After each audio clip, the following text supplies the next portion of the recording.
Last podcast on the left is all about the facts. So when Southern New Hampshire University came on as a sponsor, it was time to do some research.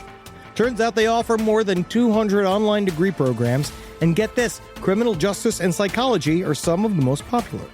Classes have no set meeting times, and tuition rates are some of the lowest in the U.S. Want to learn even more about SNHU?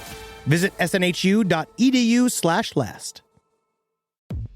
Insurance isn't one size fits all. That's why drivers have trusted Progressive's Name Your Price tool for years. Just tell Progressive what you want to pay, and they'll show you coverage options that fit your budget. Visit Progressive.com to find a car insurance rate that works for you. Progressive Casualty Insurance Company and Affiliates. Price and coverage match limited by state law.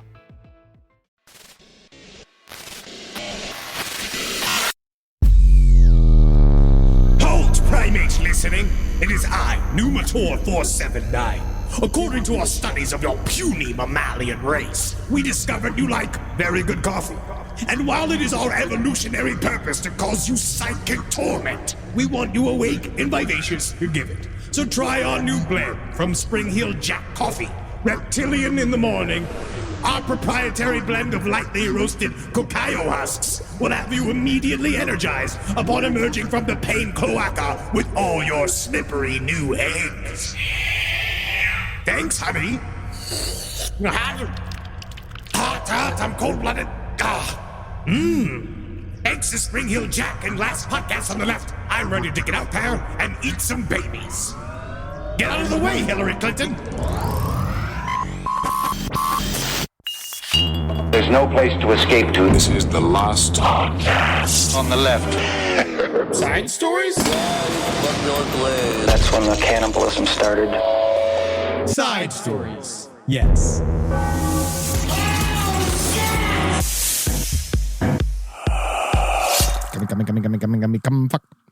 Come fuck.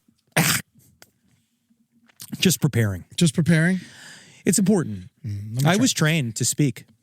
Kim, fuck. Today is the day that we... Were your headphones in, by the way? Yes, I hope they were.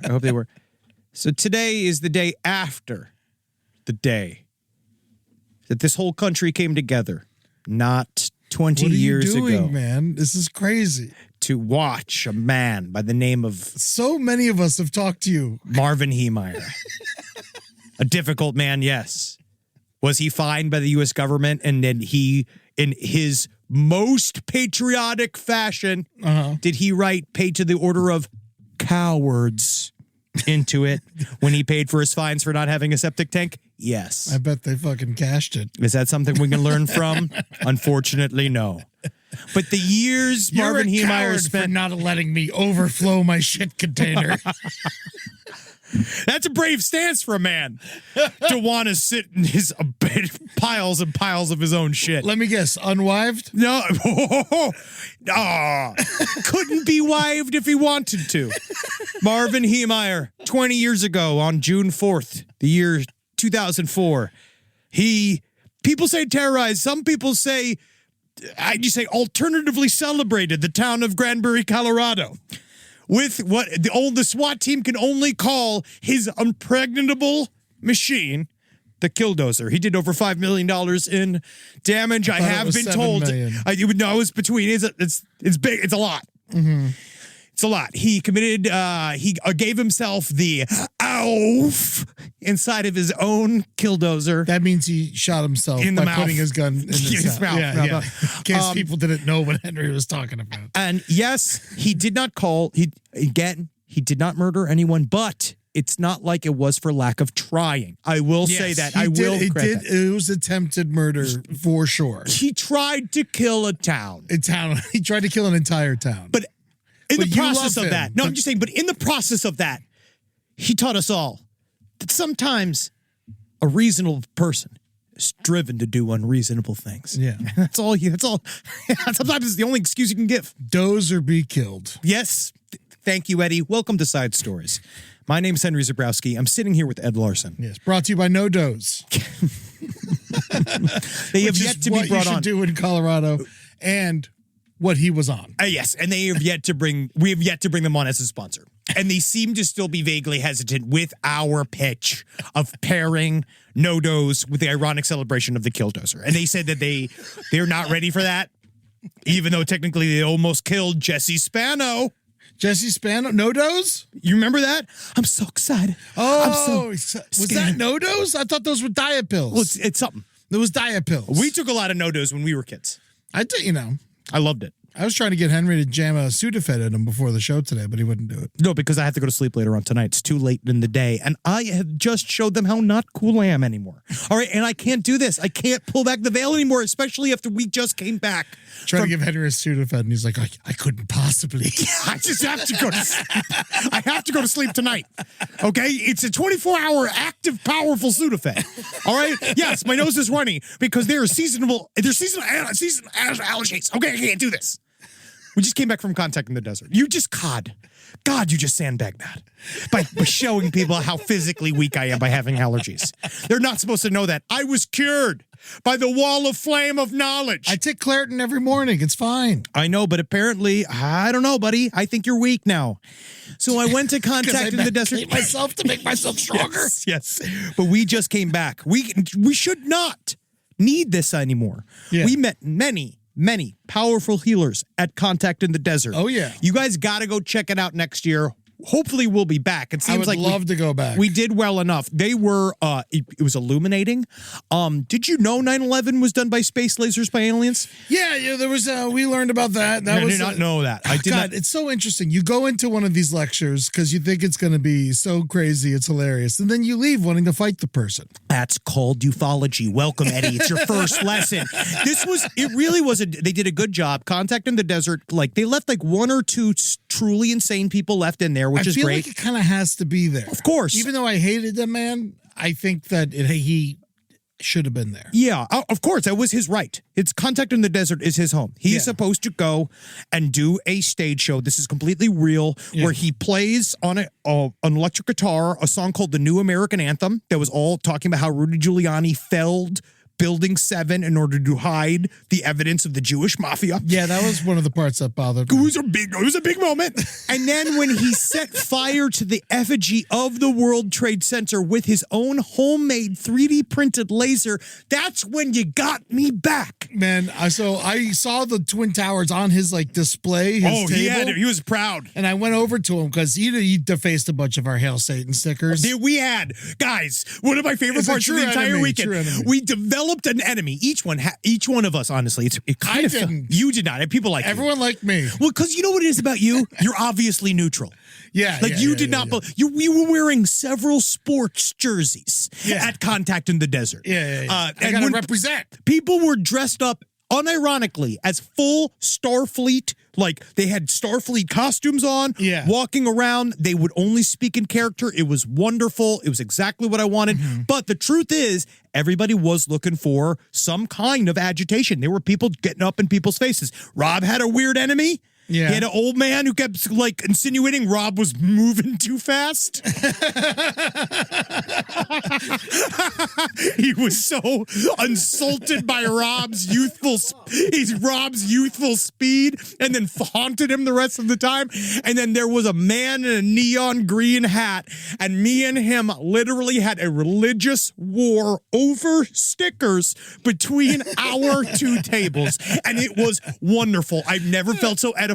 Satan won. We definitely won the weekend. Oh man, it was cool. He didn't know I was a part of the Hail Satan table, and I went over to go talk to him because I knew he was the guy who was doing it, so I was just curious and shit. And I go over, I'm like, oh, so this is what's this World Trade Center you got built here? And he's like, oh, I'm gonna burn it down with this, and he literally pulls out a handgun laser, and I was like, what's that? It's a laser gun, and I was like, oh yeah, it's a laser gun. And I was like, where'd you get it? He's like, I made it with a 3D printer. I was like, oh, cool, man. He's like, yeah, and I'm gonna burn the Twin Towers down with it later. And I was like, oh, these paper ones? He's like, yeah, but what are they made out of? And he's like, flash paper. He's like, oh wow, very good. He had a tank, I mean this, outside of the venue. Yeah. He had his car that was decorated with all of he had a wrap of his weird business. I don't want to talk about what his business was, so you can't completely nail down who this guy is. Yeah. But so on one side of it, it had a sexy gray alien in a bikini laying there, like honestly asking for an invitation to fuck it. Yeah. Like very strange, very sexy. But then on top of it, he had his own self-fashioned laser gun turret cannon, like huge, like not I would say, it is not an exaggeration. 4.5, 5 feet. He had an assault rifle, 4 aliens and aliens Like alone. it looked like a 50 cal, but laser. Dude, he said it was a laser gun because that was the first thing we were asking was like, there's a man who has a mounted machine gun in the front. This is a hotel. Yeah, this is a resort. Yeah, this is not. Forget it. It's not a Motel 6. We're not in the middle of the fucking It's a desert. Renaissance. I use my Bonvoy points. But that just shows just how high the stakes are. I was like, so what's that? You got a laser cannon on your truck? And he was like, yeah. I was like, what's it for? He's like, protection. From what? I literally said, from what? He's like, whatever comes up. The IRS. Yeah. That's what that means. And that I understand. But yeah, that was just one how long it would take him to hurt you with the laser. It took him, I mean it. We sat in the demonstration when he had the flashbang paper World Trade Center and he used a laser on it. The minutes that went past were some of my favorite minutes I've ever experienced with us as a group. We all bonded.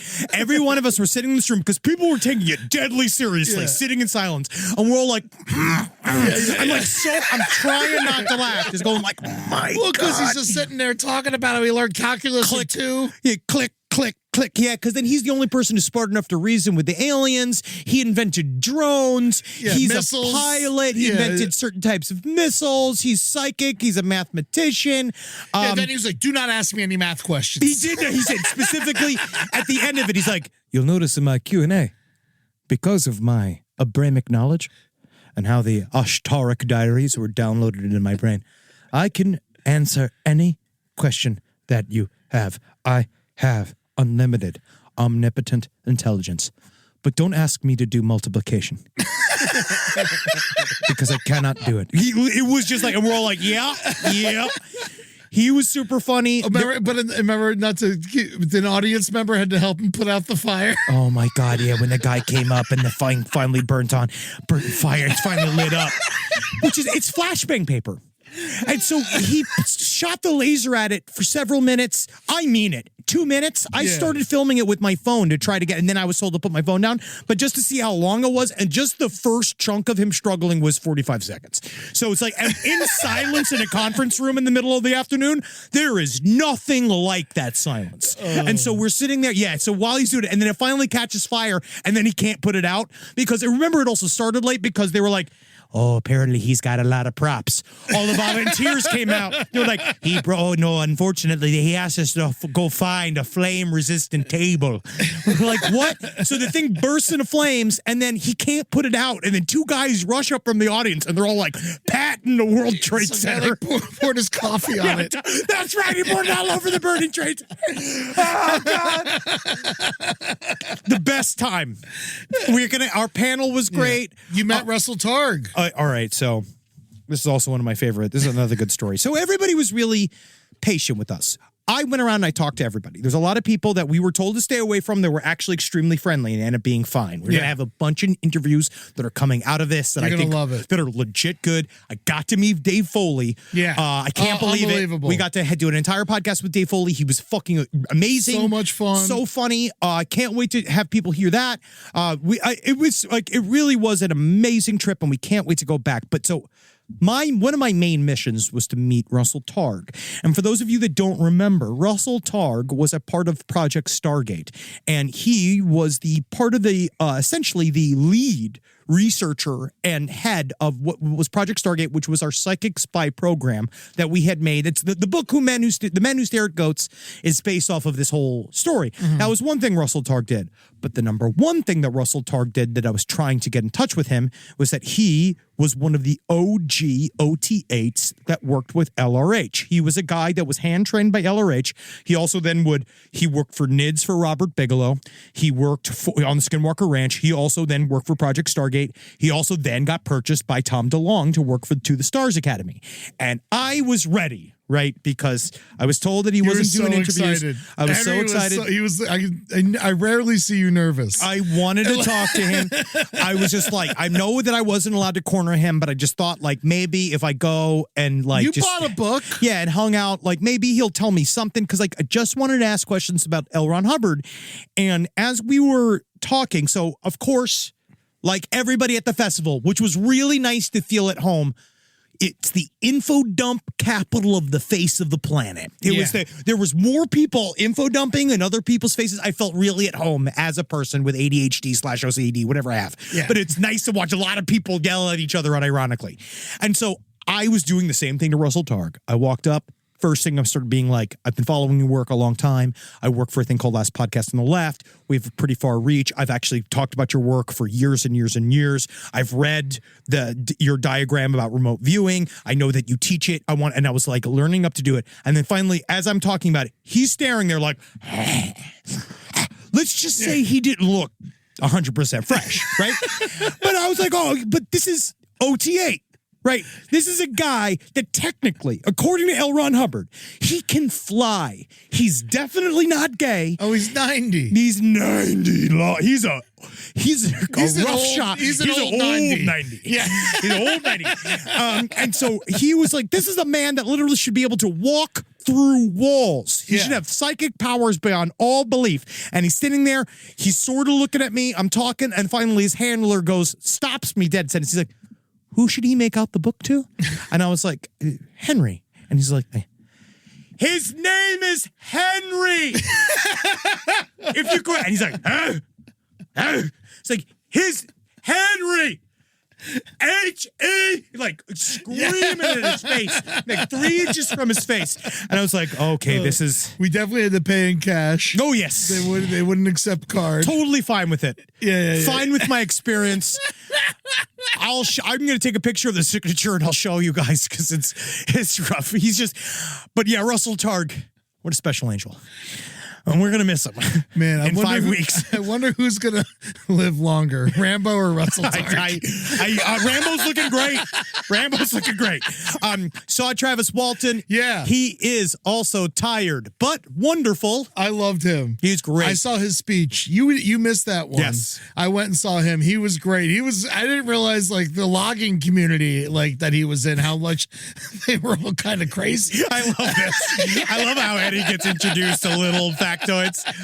But yeah, no, apparently like when it gets, so he got out of the truck. If you ever seen Fire in the Sky, he was abducted by aliens. Yes. And like he gets out of the truck and he's basically like drunk and trying to fight the aliens. Yeah, it's pretty good. Like he gets out of the truck, he's like, hey, you fucking aliens, sons of bitches, you come down here, you sons of, he's yelling, and they like fucking beam him. But like turns out the week before, he tried to fight a bear. Yeah, it's true. Yeah. That came out, which is great. That came out in his talk, which we didn't hear on the episodes.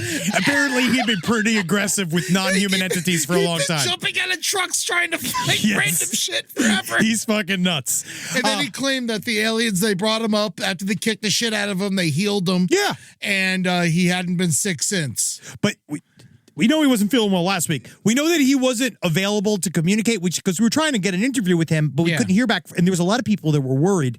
And I was just praying to God, if he arrived at his panel naked, covered in gel. Oh my God. It would have been unbelievable. That would have been fucking It would have awesome. been perfect. I mean, that's an entrance. That's an entrance. But he spoke very slowly. Yes, he did. It was like, oh, how are you making this story boring? Yes. This is an incredibly fascinating story. Again, welcome to ufology. None of his slides were even close to lining up to what he was talking about. This is your first one, buddy. This is your first one. I'm so excited. Love him. He was playing guitar by the drum circle all night. Dude, he fucking closed out the bar just playing on his guitar. That was also, the hang is just the dumbest thing on the face of the planet. You just all look these around. guys are so approachable at the bar till 2 in the morning. All the UFO guys are just getting hammered. George Norrie singing a song. Rob got some coverage. I couldn't be happier with this year's Contact in the Desert, and hopefully we will be back next year because that was a wonderful experience. Everybody's insane. I had no idea what to expect, and the moment we walked in, there was guy Jimmy Church is on stage, emceeing just like a welcome party, and then he brought some guy up. I don't know who it was, but the first thing I heard was him interviewing someone. He's like, "I'm just here to find out that if aliens don't believe in Jesus, do they go to heaven?" Yeah, dude, this is fucking. I was like, these are very specific questions. I got like material for at least 3 other episodes because I want to talk about the concept of You bought a bunch of books and you walked out of there with like 20 DVDs. Oh yeah, dude. You are going to be filled with nonsense. Full of it. And new shit too. I love this concept. There was this thing called, I believe it was Steven Schwartz, working on a project about teaching AI how to remote view and how it comes down to the concept if the future is what they call broken or fixed. So if the future is fixed, if it is on a track, and if there's no such thing as how do you put it? So if linear time is real, okay, and the future is happening no matter what, and the events that happen in the future are going to happen no matter what, then there probably on some level might be a way to get some look into the future, whether it's some kind of machine or some kind of travel, because then you're saying like, okay, so things move forward. We just have to figure out how to properly move or look forward. And they say they have the various intellectual property, the intellectual technology using remote viewing like teaching methods, which I'm going to be so psychic at the end of the summer. I got 3 different DVDs that are going to teach me how to be psychic. A psychic told me I was psychic. That's the first thing you know that she's fucking lying. That's all I said with Russell Targ. You don't know my name? I had a lanyard on with my name. Like, you're the fucking psychic spy. But then if the concept that if the future is broken, which means every single action we take affects what's going to happen in the future. So there is that side, which then they believe there's no way you could train. There's no way you can really do it because then there was one guy that said, like, I'm going to dial all this in for when we do the episode, but that they believe that you can accurately use remote viewing to look into the future 9 months. 9 months. And that's as far as you can go. It's like, reliably. Oh, you're pregnant. I know you're going to have a kid in 9 months. That's it. Well, that's if you're right about she being pregnant.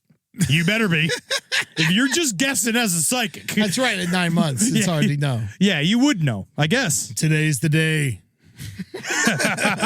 Whoa, my fucking pussy's making wet. My pussy's making wet. You're just about to have a baby, child. That's fun. Well, that was our update from Contact in the Desert. Live from your grave. This podcast is brought to you by Squarespace. Squarespace is an all-in-one website platform that helps you stand out online. Yes, that's right. You don't have to smash your face with a hammer. You can just start a business. It's got everything you need on Squarespace, from securing your domain to building a professional site and showcasing your work all in one place. Let's say you want to show everybody how you can carve your ribs out of your lower abdomen so that you look more like a Ken doll. That's amazing. You can bring your vision to life with AI-powered design or curated templates, plus flexible editing tools that helps you create something that truly reflects your style, especially if you are somebody that is trying to corrupt the young men of America. That's what Squarespace is really going to help you. Squarespace makes it easy. It makes it easy for you to put all that together, and you just go to Squarespace and do it all. Thanks, Braden. Head to squarespace.com/left for a free trial. And when you're ready to launch, use offer code LEFT to save 10% off your first purchase of a website or domain. Summer means freedom. And for adults, summer means work next to freedom. But thanks to Mint Mobile's summer sale, it can almost feel like the work is playtime for the adults. Right now, all of Mint's plans are $15 per month, even unlimited. Free yourself from Big Wireless and switch to Mint Mobile for high-speed data and coverage on the T-Mobile 5G network. It's so well connected, I could call from anywhere. Deep from well within my bunker, where my AI-fueled robots slowly but surely toil for me, but I know for a fact I'm saving money on my phone plan. Or up above, where I'm training all of my giant Amazon female warriors who will fight in bulletproof mesh. Also, honestly, Mint Mobile's really cheap and it's really reliable. So you should use it. To get your new wireless plan for just $15 a month, go to mintmobile.com/LPOTL. That's mintmobile.com/LPOTL. Cut your wireless bill to $15 a month at mintmobile.com/LPOTL. That's it. There's no catch. Upfront payment of $45 per 3 months, $90 for 6 months, or $180 for 12 months. Plan required, $15 per month equivalent. Taxes and fees extra. Initial plan term only. Greater than 50 gigabytes may slow when network is busy. Includes up to 20 gigabyte hotspot. Capable device required. Availability, speed, and coverage varies. See mintmobile.com. In the United States of America, there's a break-in every 26 seconds. That means somewhere, right now, an intruder is getting closer. The problem is most security systems only alert you after a break-in has already started. That's too late. Choose SimpliSafe to secure your home. Using the Outdoor Camera Series 2 and advanced AI alerts, SimpliSafe's US-based live agents identify threats on your property and help deter them, stopping crimes before it starts. That's real peace of mind. They've got a really great security system that makes sure people don't get in your house or it makes a big noise. And to me, that's a big deal for me, is that it protects all of our yelling with a siren in our studio, which is one of the most important things that can be protected. I don't care if thieves come and kidnap us. I don't care if marauders come and steal our staff and bring them to another country against their will. As long as our words aren't affected, as long as our precious data isn't affected. And SimpliSafe does that. And for that, I say, God bless you, SimpliSafe. God bless you. God bless you, SimpliSafe. God bless you. Experience greater peace of mind with SimpliSafe, now available with an exclusive discount for our listeners. Right now, you can get 50% off your new system by visiting simplisafe.com/LPOTL. That's half off at simplisafe.com/LPOTL. There's no safe like SimpliSafe. Oh, yeah. Oh, Eddie, you got a gift from Rob. I got a gift. Was this from Rob? A fan sent it in. Oh, fan sent this in? All right, what do we got here? Oh, it's a tortoise. Yeah, I know. It's the only tortoise that you should probably have. Oh, it's so Did you cute. see the footage? Oh, it's a completely recycled tortoise. What do you mean? It's made out of tortoise shells? No. I don't know. It's got a recycle symbol on There's it. a note. There's a note in the thing. There's a Oh, note that's in there? great. That's a very nice thing. And honestly, I think that's the only tortoise that you should have, because did you see that footage of the tortoise busting through a fence? Oh, yeah, that thing's fine. Well, they got to put the concrete up. Everyone knows that. Hey, Ed, I listened to Side Stories, and you said you wanted a tortoise. I hope this plushie will temporarily fill you with tortoise love. Thank you so much, Ham, Red Martinson. You're the best, Red. Good work. Thank you for. You know what? This is gonna sound weird. As I get older, I like stuffed animals more. We're moving on. It's not a good. I don't know. I don't want to be here. I've been into them. You're turning into John Wayne Gacy. Well, this guy's gonna have a good spot in the house. That's good. No, we just like tchotchkes. Yeah. I like tchotchkes, but I don't like stuffed animals. I've been into stuffed animals. I don't know why. That's right. Well, we got some updates. Let's take a look at I this. got a Grogu. Fuck him. And I'm gonna. No, I was told not to. Legally, I can't. So last week was a pretty slow news week.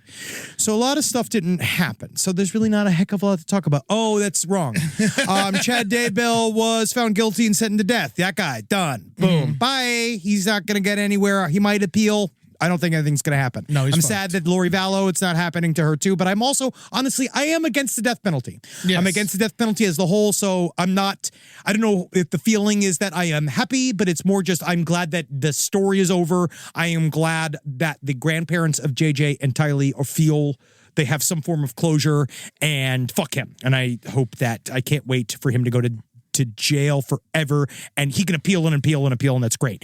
The one thing, though, that blew my fucking mind is that after we did that update episode with Jeff Gwynn talking about Waco and talking about the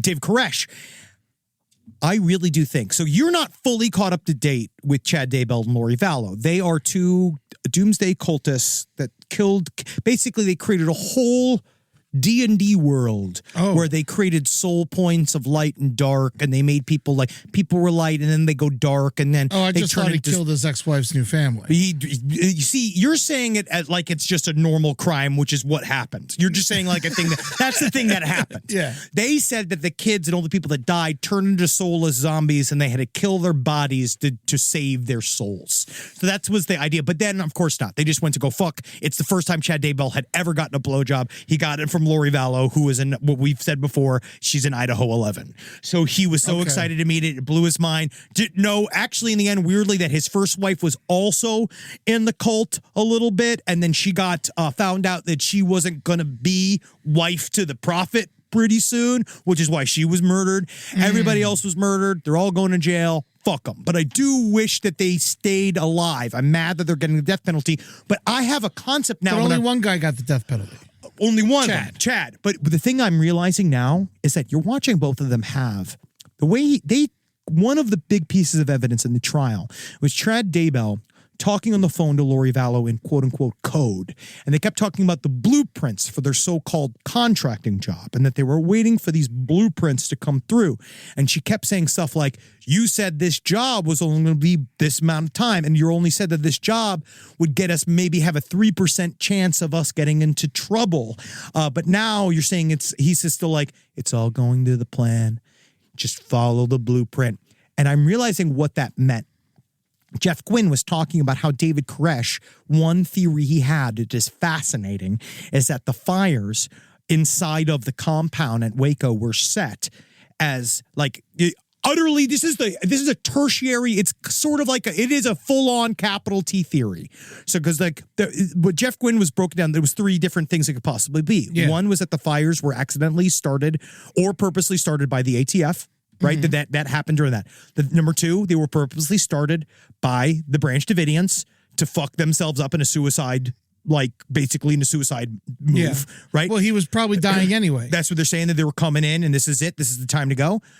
But Jeff Gwynne had a really interesting theory that one of David Koresh's favorite transcripts or sections of the Bible was talking about walking through fire unhurt. Yeah. These flames were going to purify us. And the word fire was in a lot of the stuff, which is it does come up with a lot of Pentecostal religions. It's in the Bible. It's in the Bible. Fire is a very important image and symbology, but he used it quite a bit. And there's a little bit of his thought process is that David Koresh and them set the fires at this moment when the doomsday prophecy was coming to pass, thinking the fires are going to go.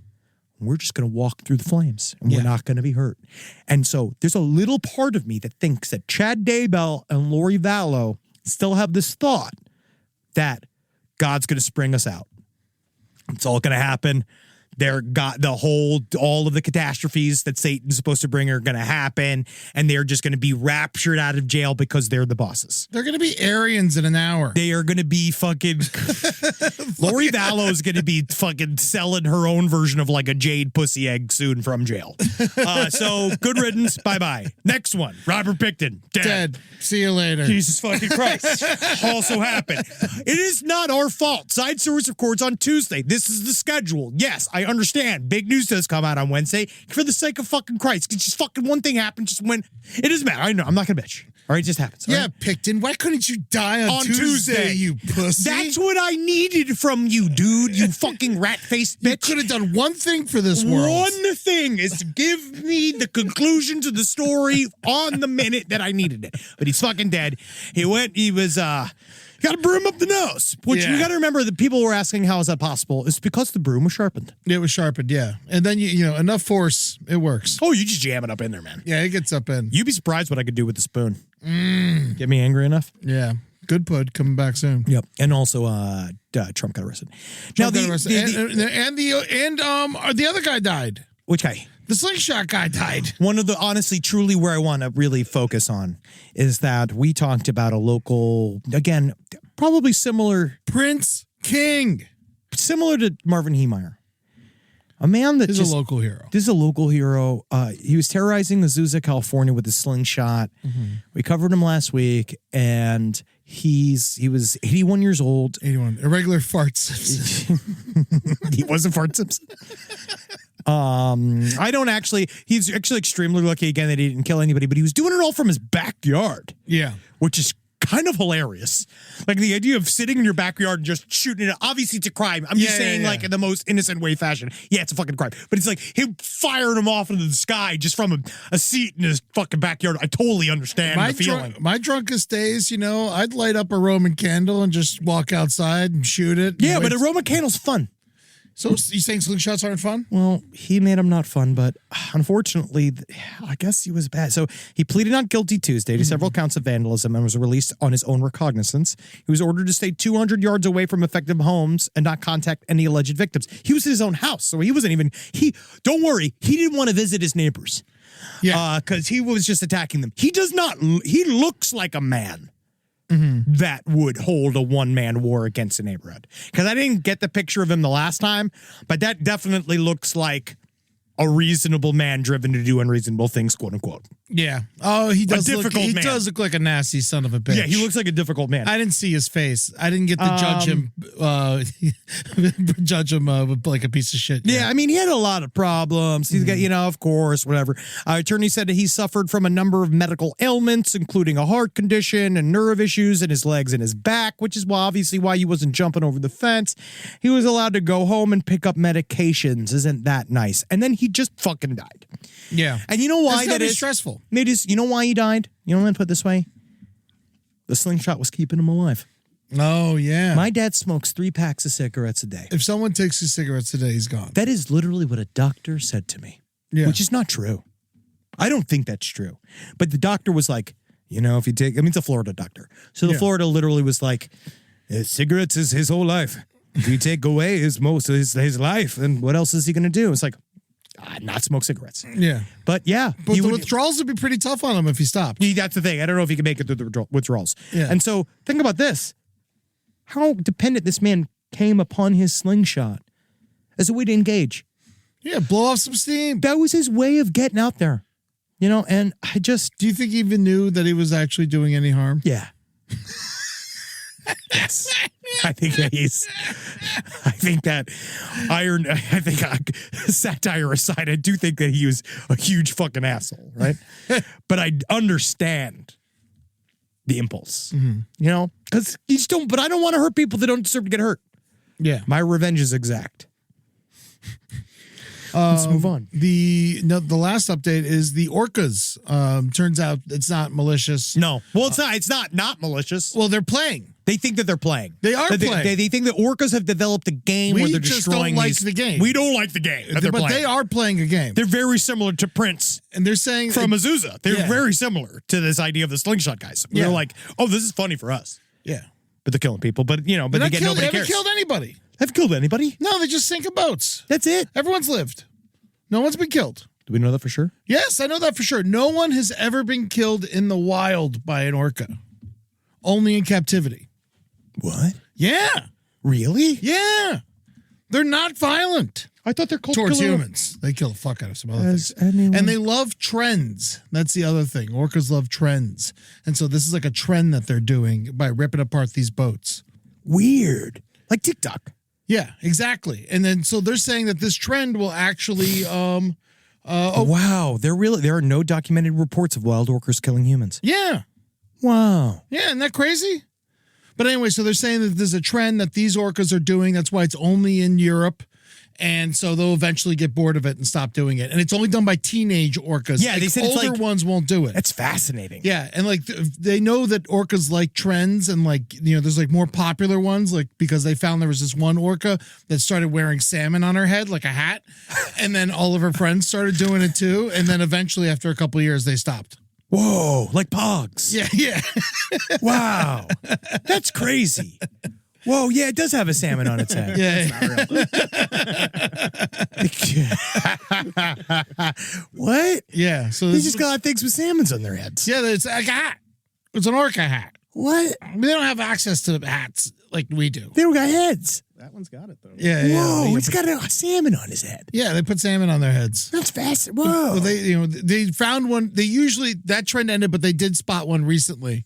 Oh. That had Did you just find so much about whales just trying to find out more about yourself? What are you talking about? First of all, they're not whales. They're porpoises.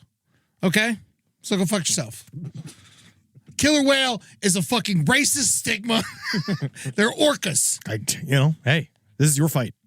You're in the whale community. Goddamn right. So this is your fight. All right, let's get to some actual news stories. Again, I have a sister. Oh, yeah. I have a sister, and I cherish her. I cherish her, and I do anything to protect her. I sometimes Cherish is the thing that you... this guy. But some people go too far. Yeah. Because my thing is that your sister is your sister. And I think that we talked a little bit, this is a common theme that's come up on last podcast on the left, talking about this sort of these family issue based documentaries where stepsisters and stepbrothers get to know each other in an intimate fashion. I think that this is the first time we're seeing that shit lead to something horrible. It's not helping. I don't think it's helping. But we don't know. Here we go. Who knows? That's us being accusatory. Yes, because some people, again, I don't Some know. people could separate art from The artist? real life. Yeah. All right. So this guy, Jack Joseph Ball, what a protective brother. He's charged with 2 counts of second degree murder, which I don't even know how that's possible, of the slaying of his sister, Bethany Israel, 30, and her unborn child. Now, what he's saying is that this guy loved his sister too much. She went to dinner with him, I guess to tell him she's pregnant, and then the sister never came back. And so when they went to go get her essentially from Ball's house, this guy named Jack Joseph Ball, when they went to go back to his house to get her, saw him mysteriously running away from the home covered in blood. When they went inside, whole place smeared with blood. They saw a bunch of cut off body parts, and then he was just leaving pieces of his sister in front of neighbors' homes around the neighborhood. Now, he was eventually found bloodied, covered in blood in the backyard, attempting to kill himself with the knife. He had a wound in his knife, which showed he didn't have the courage to go all the way through it. When they went through his bullshit after the fact, they found several rage-filled journals talking about his sister's lost purity, saying that she's no longer innocent because she got bagged up full of cum. Yeah. Now, that is... But she's also 7 years older than him. And married. And I think it has a whole life. And so, yeah, I think you went too far. And I think that you want your sister... yeah, I understand. It is always kind of weird for me when people tell me they're trying for a baby, because that means I know there's active cum here. Like it's here. But, yeah, you shouldn't go this far. This is obviously incredibly upsetting. I think there's so many things, because I think you're right that there is a sexualization. He had some kind of fascination, definitely, with his sister. I don't think the documentaries are helping. But the thing about the documentaries, which I want them to understand, is that I've seen plenty of things lead to lovemaking, and they're completely, totally rational. Like, you could probably get your dick sucked by a real estate investor. Some people might have had sex with a gynecologist or two. I don't know. I am going to step in real quick. Yeah? I know a lot of realtors. Please don't try and fuck them. Don't try unless they offer first. You want to be in a place. The key is you get them on the couch. Throw that out there. No, you get them on the couch. You start talking about their ex-boyfriend. They say it's so hot in the house because they haven't been able to possibly do it. You help them to get their jacket off. You say, oh, man, you must work so hard as a realtor. Yada, yada, yada. And then so there's that thing you got. There's a lot of professions that lead to lovemaking. Yes. The family, it just shouldn't be. Masseuse. There's just so many. Oh my God, a masseuse. That's what I got to do. That's what I do with Natalie. Yeah. So yeah, of course there's a masseuse angle. Specifically, normal masseuses, don't try and fuck them either. No, I'm just saying. You probably shouldn't try and fuck anyone who's currently working. No, I'm just saying they got to offer it. They got to offer it. I'm just saying there's a lot of opportunities for sex. Even unhired, the bus driver. All right, or who's not a position? Taxi cab driver. All right, that's a job. That's a bad one. What's another? What's not a job? What's just hanging out? What's just hanging out? Office coworkers. Sex worker? Ew, that's so base. So. No, I'm talking about in the scenario, buddy. They're all sex workers. Plumber their asses I'm out. talking about the jobs that they're playing in the shows, in the That'd be a documentaries we're fun watching. TikTok challenge. People try to put their finger in plumbers' butts. Oh yeah, that'll go well. That'll fucking go well. Rob, you're a plumber. Anyone try to stick a finger in your ass? Never. Rob, just I wish. I don't think you wanted it because anybody who's willing to do it is going to look like Mario. All right, from the Mario Brothers. Hey, look like there's an opening over here. I'm going to get in the tubes and go to another world. Oh, no, you're making the goopa on me. Just me and my turtles. Yeah. That really does help.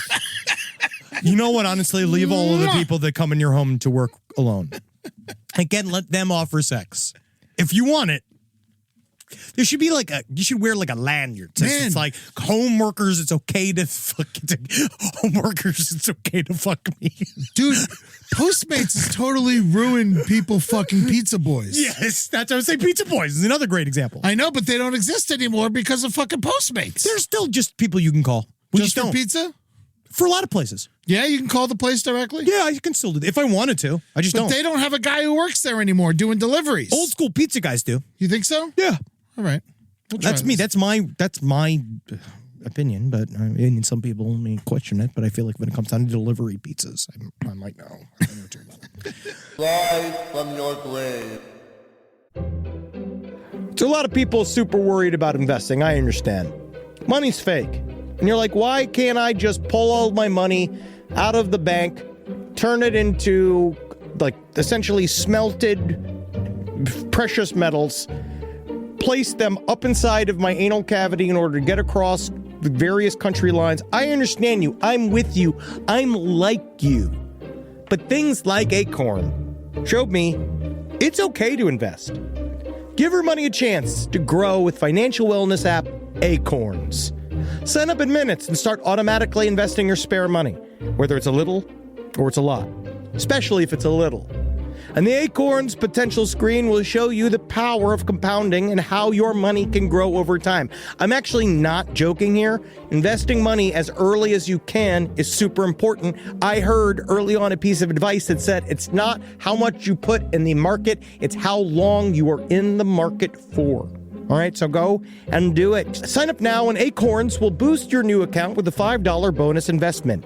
Join the over 14 million all-time consumers who have already saved and invested over $27 billion with Acorns. Head to acorns.com/left or download the Acorns app to get started. Paid non-client endorsement. Compensation provides incentive to positively promote Acorns. Tier 2 compensation provided. Potential subject to various factors such as customers' accounts, age, investment settings. Does not include Acorns fees. Results do not predict or represent the performance of any Acorns portfolio. Investment results will vary. Investing involves risk. Acorns Advisors, LLC, an SEC registered investment advisor. View important disclosures at acorns.com/left. This is a paid ad by BetterHelp. It's so important to remember with the busyness of the holidays, every holiday, Arbor Day, that day about the planet, President's Day. There's so many things to adapt to in this life, and it doesn't follow a perfect plan. God, ruins the whole weekend. But therapy with BetterHelp, the world's largest online therapy platform, it can be a space to pause, reevaluate, and adjust to any unexpected changes. With over 30,000 therapists worldwide, BetterHelp is one of the leading online therapy platforms, having served millions of people globally. BetterHelp makes it easier to fit therapy into your routine.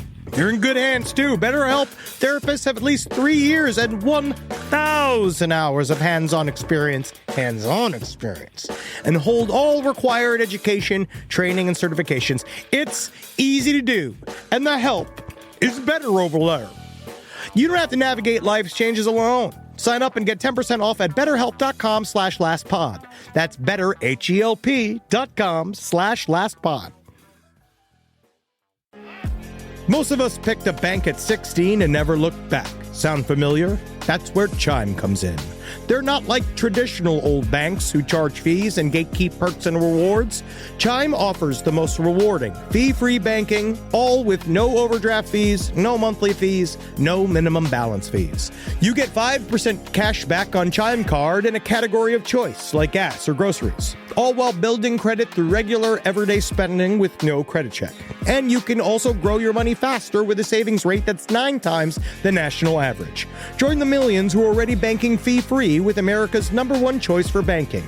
Head to chime.com/left. That is chime.com/left. Sign up now. It only takes a few minutes. Chime is a fintech, not a bank. Banking services and Chime Card provided by Chime's bank partners. Qualifying direct deposits required. Terms and limits apply. Go to chime.com/disclosures for details. All right, so this next story. Again, leave your sisters alone. Second one is, this is very fascinating. This concept is interesting. Okay. The UK is running out of goats. The UK is running out of ghosts. Oh, ghosts. Yes, I'm yes, I'm taking it back. I'm just taking this. I'm just gonna. We'll edit it. UK is running out of goats.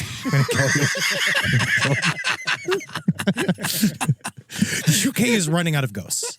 Okay, as old spirits are dying off. This is according to the paranormal expert Dr. Paul Lee. I wonder. I do think it's interesting. I believe this. He's saying that since 2020, this is according to Dr. Paul Lee. Since January 2020, I've been contacting all the reportedly haunted locations on my app and asking if the residents, owners, or staff have experienced any unexplained activity. So far, I've had almost 800 replies, and even some supposedly highly haunted places like Cornesborough Castle in South Yorkshire, the Eddington Park Hotel in Stratford, said to be one of the most haunted hotels in the UK, and Fortnum, Mason, and Piccadilly say they haven't experienced anything in the last few years. He has a theory that the energy, like a battery or something, like it's running out. Like these ghosts are essentially like dying on the vine, sort of like the chandelier and the duster and the clock from Beauty and the Beast. Oh yeah, where they're not the being last useful. pedal's about to drop. Yes, and that they're he's saying that, but he also believes that ghosts can be recharged, which I actually do believe that's true. It seems what he's saying. How do they get recharged? By someone being scared of them? I think that what he's saying is that, which I also believe the Newkirks talk about, which is that, again, we're part of the haunting process. These people are saying that they haven't seen anything haunted in a long time. Yeah. But that might be because at this point it's kind of old fashioned. I mean, there is no fresh body in there that actually does believe what's happening. Or it also sort of sounds like these are places where not many people visit as often. But also ghosts do go dormant for sometimes decades before reappearing. They talk about it all the time. And then Newkirks talk about the idea that maybe that if there was more ghost hunts in earnest, that's sort of what helps prop up these ghosts. Like you showing up with the machines, researching it, actively pumping like psychic energy into this room that it's real. Yeah. That's what fuels it. So who knows? They're just saying that, like, I think this is more of a push of like, please come on my tour. Yeah. Like, why are you not on my tour? Like, if you don't come on my tour, he's using the use it or lose it tactic, saying, do you want these ghosts to die? This is a cool thing. Now, it's a ghost tour guy who lives in London, and he has to kill people all the time to create new ghosts for his tour. That's our show. Cut it out. We're gonna airlift this up and out. We can't give it to the British. We can't let them have this because I love this idea. I think that he's well, look at him. Yeah, he can end up killing people to try to get on his ghost tour. Well, unfortunately. Yeah. I'm not saying that he just seems like maybe he get some point. If you're saying that ghosts are dying. I'm not scared of anyone wearing a Millennium Falcon shirt. According to Torbo, LOL, this is on the comments. Highly recommend they talk to a person who actually sees earthbound spirits. There are still plenty of ghosts. Thanks, Torbo. Yeah. Spirits always be around us. That's according to cute boy Hereford. Spirits always be around us. America still has plenty of ghosts, though. So Don't worry about that. We're chock full. Come visit. Come visit some of our best cities. You're gonna love Charleston. No, you're not. You might not. The food's You're good. It's fine. You're gonna love St. Augustine. No, they're not. I mean, they got good food. St. Augustine? Yeah, seafood. You ever been to St. Augustine? Yeah, I love St. Augustine. Really? Yeah, it's really cool. I thought it was just like a place where like old ladies go. Yeah. Why do you think I went? Clean up. You just tell them I'm the Grim Reaper. You suck my dick. You won't go to 6 more months. That's sad. You shouldn't lie to an old woman. Oh man. Do you want to tell us your story, Eddie? Yes, this one's my favorite story of the week. There was a city of Morelia in Mexico had an interesting street fight this week. I love a street fight. I love a street fight. It was amongst the street performers. There was a mariachi band and a fire breather. And I think it seems like it was a dispute over territory because you know how these guys, they like, this is my corner, get off of here, you can't busk here. Yes. So there was a fight. But then the fire breather decided to breathe fire on them. Ah, cool, yeah. During the fight, hey man, that's what happens if you pick with a guy whose mouth is dangerous. Yeah, here is a video. A video. Whoa. Yeah, so here, check this out, Henry. Woo! But then one of the Holy mariachi shit. guys gets him in a headlock, but he lit a couple of them on fire. Whoa, holy fucking shit, that's crazy. Yeah. Whoa, we set these guys on fire. What the fuck? Yeah, man. Yeah. Whoa, it's just music, man. Yeah. Whoa, he went full melee on them. Yeah, man. Why do that? Because, why develop a skill if you're never going to use it? Yes. But there's often fights between these guys, between buskers, and sometimes they prove to be fatal, even though in this time they were not. Yeah, that is. So they're not dead? No, they're not dead. They're not well. They're not doing great. No, man. I can't even believe, man, Mexico's a fun place. So Yeah. they have like a full-on fire breather as a busker? I've never seen a fire breather as a busker. I think they're not allowed in America. I think you need to have Let me look this up. Can I be a fire breather as a busker? It does seem like difficult to control. Like also- it's hard to have in a public space. This happened outside of a taco restaurant called El Inferno. Does that actually help? I think that actually helps. It sounds like they were like, this is going to be the funniest idea ever. Can But the fire breather was the only one who went to the hospital. What? Because he got his ass kicked. The mariachi members were fine, but even though they were burnt. Oh, saying here that, oh, yeah, you could do fire breathing. You can? You just have to have a permit. Oh, okay, good. Yeah, wow. It's cool. Have you ever done it? Fire breath? I've put fire in my mouth. I think I tried once and I lit my hand on fire, if I remember correctly. Yep, that's why you don't do it. Yeah. That's a good lesson to learn early. But that's the only thing. It was just a turf war? Yeah, it was just a turf war over a busking area. God, that's sad, dude. I mean, people got to come together because they could have been playing the mariachi while he fire breathed. Yeah, but how do you split up the money later? You give him his little slot. Well, he doesn't want 1/4. That's the thing. If there's 3 mariachis and him, I say they split it evenly. Can I say? He gets 50%, they get 50%. I'm kind of surprised that he did as well against 3 mariachis. A lot of those guys are hardcore. Well, they still kicked the shit out of him. Yeah. And he had to go to the hospital. But he did set him on fire. Yes. Yeah, They're not going to fight him again, that's for sure. No. We've all learned a lesson. And by the way, he probably should get the El Inferno territory. Oh, yeah. He won. He should change his name to El Inferno. Oh, then he can talk about this forever. He could literally be like, this is what I do. Yeah. You just bring me to places you don't want people to be, and I will get rid of them. Oh, yeah. That's very, very Here's frightening. them tuning them up. Yeah, they got him good. Yeah, it really is bad. You got to be careful. Man, that guy's just watching. No one's stopping it. All right, there's some people who step in towards the end. Kinda, yeah, but he just lit them on fire. Like, that's got to be worth something as far as fights go. Yeah. You got to let him get a couple in. Yeah, if he lit them on fire. Oh, God, yeah. Yeah, he lit them on fire. So yeah, he did bad. That's a great video. I can't wait to see that again. I don't always like seeing people get set on fire, but when they live, it's fun. Yeah. No, exactly. If they didn't live, I probably would have only talked about it and not made you watch it. Yeah, but that's cool. Yeah. Thanks, Eddie. No problem. Really good story. And here's another story that's actually pretty short. It's once in a lifetime. Man finds heavy, mysterious object in North Carolina mountains. That's funny because Ed was here the whole time. No, that's right. I'm sorry I'm doing this to you. No, that's fine. You honestly look great. I'm fat. I'm the one who's projecting. Come on. I'm doing it to you. I gain weight. Okay. And I'm saying things about your body and it shouldn't be saying it. Well, you could borrow my t-shirts again. That's insulting.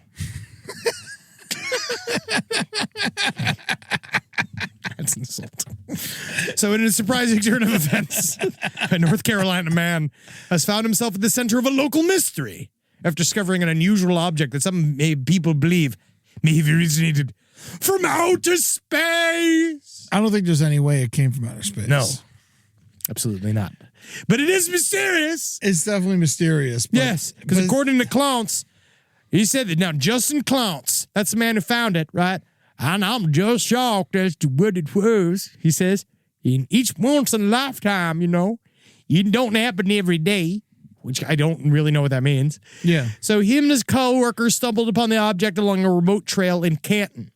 The object was covered in burnt carbon fiber and heavy-duty metal plates held together by thick bolts.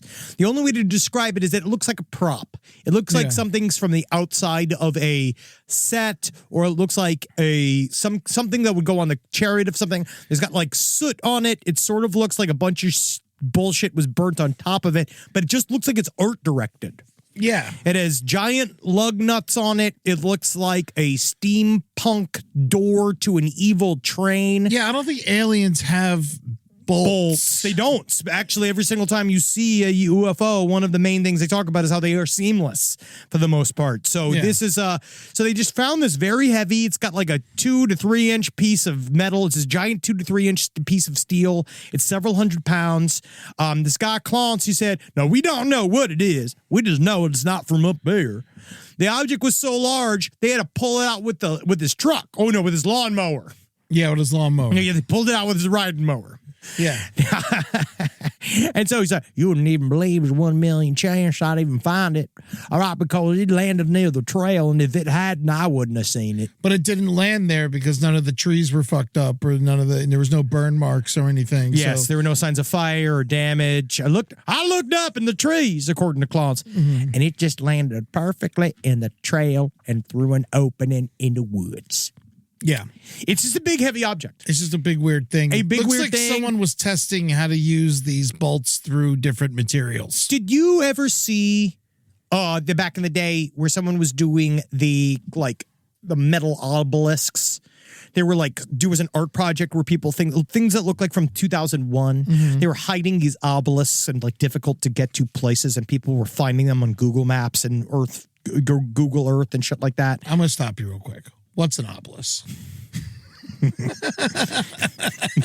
The Washington Monument is an obelisk. Okay. That's an obelisk. Okay, thank yes. So it's like a pointy dick. Okay, great. A monolith. These are the monoliths. An obelisk has the top. I remember the monolith. These are the monoliths. The obelisks have I believe that's the difference. An obelisk has a top. Maybe I'm correct. I don't fucking care. I don't care what shapes. And so this thing was I feel like this heavy object, this was revealed, these monoliths, as an art project. And a bunch of guys said they've been doing this for a long time, and it's just funny that people have caught up to it now.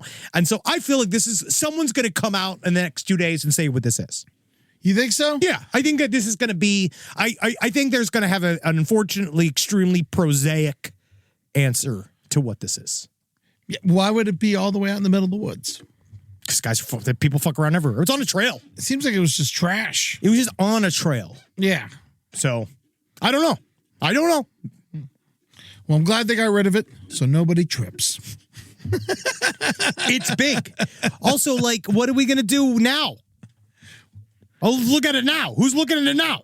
I don't fucking care about this. Yeah, we don't. It's fine. You don't have to. You don't have to. This is not. Essentially, the word is this is not interesting.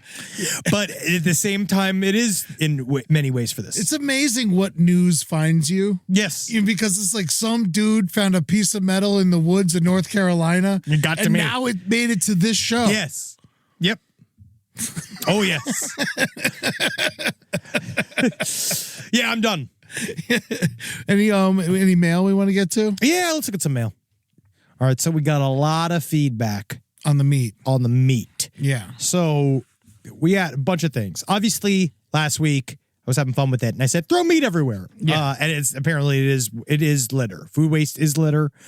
I used to work for my state's DNR, Department of Natural Resources, the Nature Cops. I was told by one of the leading officers that even throwing out an apple core from your car while driving down the highway is not allowed. The plant material may not be native to the landscape, and basically throwing any material, even plant, animal byproduct, is a fine offense. So apple cores are litter?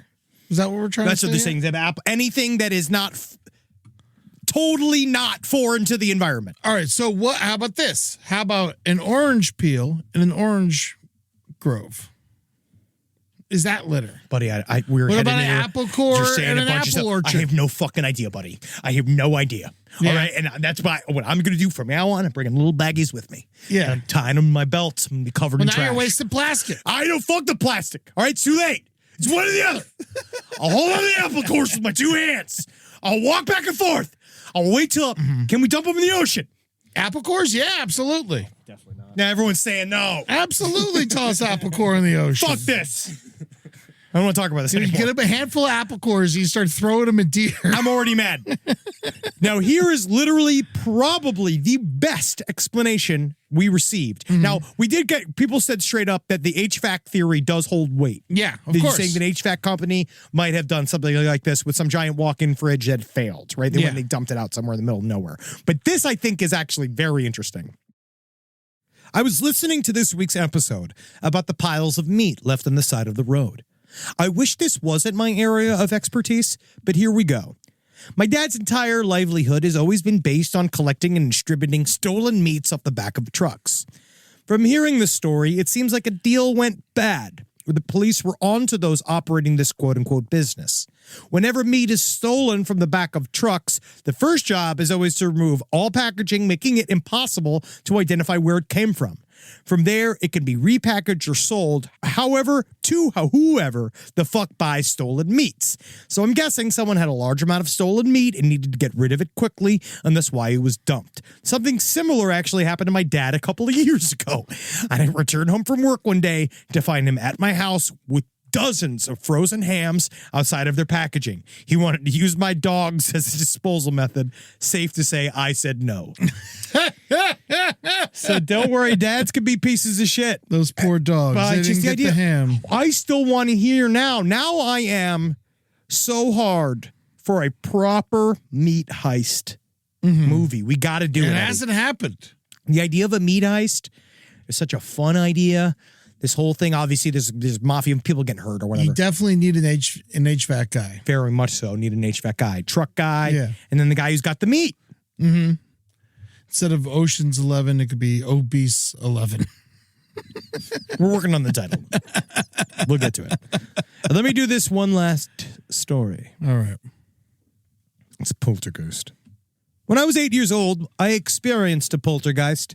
I remember it vividly. My family just moved into a rented house in Bigfoot, Texas. Oh, that's cool. Anywho, my mom left me at home one day for the first time ever. Bear with me as I explain how the scenario came to be. My two siblings had been sick the Friday before, and my mom gave me the option to stay home with them, but I got tested. I was in the production Cats, and I simply could not miss my chance to crawl across the stage silently. Did you get tested for rabies? I didn't have any lines, but that's neither here nor there. Monday rolled around and my siblings felt better, but my mom gave me the option to stay home with her while the other two went to school because she had caught whatever us germ pods were passing around. Of course, I opted to stay home. The only caveat was that my mom needed to drive my brother and sister 30 minutes and back to drop them off at school in Lytle, Texas. Being my first time staying home alone, she looked at me dead in the eyes and said I was not allowed to go outside for any reason. I had to stay inside the house or else. I agreed. As soon as my mom left, I plopped onto the couch and turned on Jerry Springer, as any 8-year-old kid would. Yes, absolutely. Of course, I remember this. Now, for context, to my left was the front door. Straight ahead, my brother's room, and to the right was the remainder of the house. Kitchen, parents' room, bathroom, and my room that I shared with my sister. Now, it's important to know two things before I explain what happened next. First, my 3-year-old brother had a noisemaker in his room. The sounds ranged from a creepy heartbeat for newborns to ocean rain. Second, my mom had 2 tacky plastic pigs that stood right outside the front door. One would oink if the light switched on or off. I can still see its red eyes. The other was motion censored, oinking if anyone walked in front of it. Moving on. The speed and veracity of the incident still puzzles me. I know the order of things, but it all happened so quickly. It almost felt simultaneous. First, the TV flipped off. Next, both pigs started oinking. Then my brother's noisemaker turned on and started switching slowly from sound to sound. Heartbeat, ocean rain, boom. I finally jolted up from the couch and ran out the front door when I heard an extremely loud sound coming from the direction of my room. The best way I can describe it is that it sounded like a hairdryer turning on directly in your ear. Unexpectedly, I knew it was coming from my room, but the noise totally encompassed me and I blacked out. The next thing I remember, I was huddled outside by the coals of a bonfire we had the night before. I saw my mom's Suburban pull up quickly and her hopping out visibly angry and concerned. I remember her asking why I was outside. I remember her demanding an answer, but I don't remember responding. I shared what happened to me with my mom years later. She still insists that she would have never left me alone, and that's where the conversation always ends. And it's how moms do it. Oh, yeah, they lie about what they did to you. Always. Yeah. I would never do that. Yeah, well, you did. I've been talking about it for weeks in therapy, Mom. Yeah. Well, God bless. That was. What a day. A lot of news. Bigfoot, Texas, by the way, is a very small place. Very small. Says they had about 450 people there. Yeah. And it's it's barely a place. Hey, good for them. That's a cool name. Which is amazing. All right, guys. What an incredible day. Wow. Live every day knowing that the truth is out there. Here. Right? Out here. It's out here. Yeah, it's out that's here. right. It's the West Coast. Unfortunately. All right? So you're just going to have to laugh, knowing that at least you don't have to deal with some of the difficult people I had to deal with this weekend. But if you spent some time around them, you'd learn to love them because they keep their hearts on their sleeve. And yeah, maybe sometimes they might go completely, totally, utterly insane. But they're entertaining for a couple months before they do something really fucked up. Isn't that nice? That is a nice little way to wrap up this. Your little thoughts with Henry, like Springer at the end. Really works out. So go to patreon.com/last podcast on the left to see us talk. Hear us talk to help us. Go to TikTok at LP on the left. Help the China. They love us on there. And go to lastpodcastontheLeft.com to buy concert tickets for us. We are going to go to, we have already. The side stories are selling. You better get it. If you want to come to these side story shows, we only got 2 this year. Yes. They're selling so hot. far. Yeah, so far. I would love to do more. Yeah, we're going to right probably book more. Yeah, September 13th. But not in the cities that we've already booked them. Yes. So we're going to be out. We're so fucking excited. Honestly, some of the work that we've just done, that we just put together a cool new panel that I think is going to be another good traveling stage show. I'm just having more fun on stage than ever with you, Eddie. It's just so fun to do. Dude, it's been blast. We're just having a blast. And last week was hilarious. So fun. Come see the show. Come check us out. September 13th, Chicago, Park West, the day before a sold-out show in Chicago for wait. Last Podcast on the Left. So you missed that one, but you can still catch side stories on the day before on the 13th of Chicago. And on December 6th, we'll be in Philadelphia at the Theater of the Living Arts. That's the day before our show in Brooklyn at King's Theater. Can't wait. It's going to be amazing. The Philly show is like close to being sold out. Yes. The Chicago one's got a little more seats left. Yeah, but come check it out. It's going to get there. Check it out, yeah. Yeah, we can't wait. And come see us in Iceland if you're listening to us in Iceland. Yeah, dude, please come out to the Reykjavik show. We have no idea what's happening with that. I think it's going to be, I'm so excited for that. I can't wait. I've never been to Reykjavik. I can't wait to go. Yeah. And Marcus is like the William Randolph Hearst of Reykjavik. Which I'm very, very excited for. Careful with that volcano, everybody. Yeah, please be careful with the volcano. If you stop that up, that'd be great. Yeah. All right. Hail Satan. I don't want to hail anybody. You don't got to. That's your freedom. Yeah, I guess. Yeah, That's your freedom. That's what boys Prince died overseas. King. Hail Prince King. You don't have, no, he's an asshole. I like him. Look, we just all want, we just get it. You know what I mean? I get it. You're the Niemeyer guy. I'm just saying I get it. I like a slingshot guy. You're giving me shit. You're like a guy who built an entire Killdozer. It's because who you root for. I like the willpower. My guy has like ball bearings that he shoots off once a fucking month. But he came closer to killing people than Marv Niemeyer did. No, he didn't. Yeah, he did. No, he didn't. Did he drive into City Hall? Hey, listen. With a bunch of kids in there? No, I mean, they shouldn't have been in there. Kids should have been in there. Was he shooting a gun at gas? He was shooting a gun at the gas station. Yes. But again, it shows the bullets bounce off all the gas meters. That's the power of American manufacturing. All right. Because that shows it's hard to blow up a bunch of gas tankers. Isn't that nice? Yeah. Well, how about the fire breather? Yeah, hail the fire breather. No! He maimed 3 guys. Well, they kicked his ass. How about we didn't cover, but we'll just do it right now? The dog who accidentally ate the meth that was running around like a crazy person, but then he was fine. That's the dog you can like. Fucking hail that dog. Yep. Until it starts smoking its own teeth. And we're all fucked. This show is made possible by listeners like you.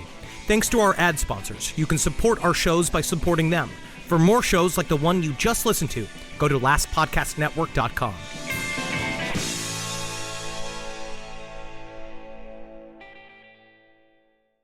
Wendy's believes summer should be more fun and less expensive, which is why, for a limited time, they're making their small classic Frosty just $1. Because let's be real, summer and Frosty just go together. So come on down and celebrate $1 Frosty summer at Wendy's with a hot deal on your favorite cool summer treat. But this deal melts away when summer does, so get it while it's hot. Or, cold. Limited time only at participating U.S. Wendy's. Since my mom was diagnosed with advanced endometrial cancer, it's been hard for her. There's so much she needs to understand. What are her treatment options? How can she talk about them with her care team? Learning about an available treatment option at advancedendometrialcancer.com can help her feel ready to have an informed conversation with her doctor. The doctor will see you now. That's us, Mom. You too can visit advancedendometrialcancer.com and learn more about a treatment option.